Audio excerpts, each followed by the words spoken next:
everyone, and welcome back to this episode of The Trees Speak.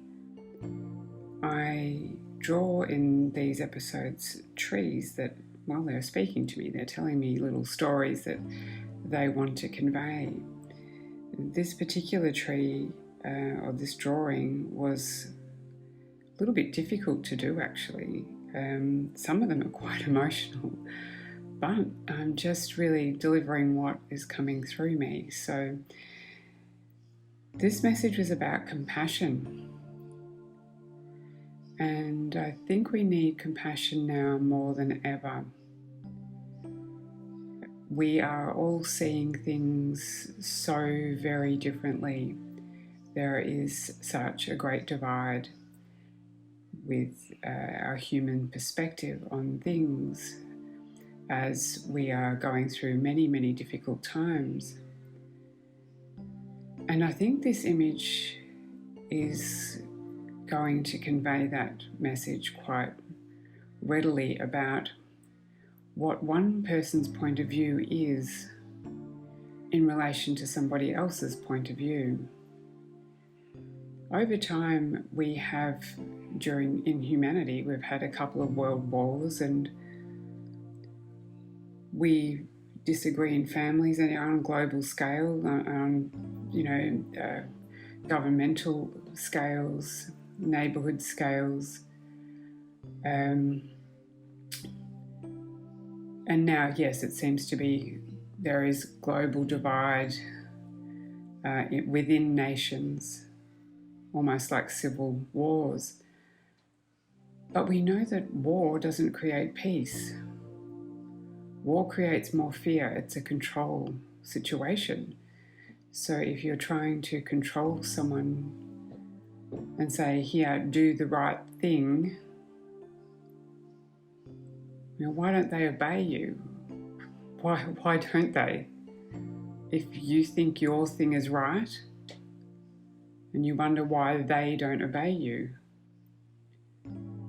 And this is probably how you feel when someone says to you to do something that you don't want to do. What is the right thing? This is the question. What is the truth? We each have a truth. The truth is true for each of us as individuals. So if we take a look at this image, we see that maybe this was a forest at some point. Maybe it was natural, maybe it was planted by somebody else. Maybe it was meant to be cut down, but I don't feel that this was one of those forests. I feel that it was a natural forest and it's been cleared, and you can see that the remaining tree here is alone. It has some life left in it there, but the other trees have been removed and cut down, and some people would find that quite distressing, that people would cut down trees. Why would they do that when you say don't cut down the trees? I mean, we've got climate issues, we've got all sorts of reasons to keep the trees there. Trees are a living being. I'm certainly very connected to the trees. I like to talk to them, as you can see, they talk to me. And yeah, it's quite crazy sometimes, but yeah, I go out there in nature and we have a little chat, and I get answers. I really, really do. And when I need to clear my mind, and I can feel them. Anyway, in this particular illustration that's coming through is we see our way as right. So the people that would have cut down all the trees, they see their point of view as being the right one. And you might say, if you're like me and don't think the trees should be cut down, you might say, well, why are you cutting down the trees? How is that good? You're maybe greedy, or you wanting to get money for this, or recognition, or make profits, whatever it is, it doesn't really matter. I hear the birds in the background, they're talking too, so they're having their 2 cents worth, having a bit of a chatter. Nature's always speaking to us. But what we don't see is each other's point of view. If we could just sit and say, look, why? We mightn't agree with the other person's point of view, and that is okay. That's actually okay to not agree. And yes, there really, in my view, is a different way of moving toward more loving responses for the highest good of all. And that is looking at our own point of view and saying, is that loving? Is my perspective loving? Am I doing all I can to make a loving decision in this moment for the highest good of all concerned? We don't then judge what someone else is doing, but if we don't prefer it, if we don't like their point of view, what we can do to give us some relief from that, so that we don't want to try and control them anymore, is say, okay, I see what you're doing. You think that is your only choice or the best choice for you. And we might even consider questioning, just perhaps standing in their shoes for a moment and wondering why. Why do you need to make a profit? Why do you need to feel that you need so much money or recognition or whatever it is you think you need so that you continue doing what you're doing? There's a really simple reason behind all this. We are all, every single one of us in this planet, motivated to do things because we think we will feel better when we do them. Now, in the tree example here, I would feel better if the tree was there and I could look at it and talk to it. That's me. Someone else thinks, well, if I cut it down and I make a table out of it, that's them. If it's for the highest good of all. Perhaps if somebody is cutting down the tree for the purposes of making money to get validation, all they're doing is not looking within and understanding that they can self-validate. And when someone's in a position where they can self-validate, then they don't need those external things again to fill them up.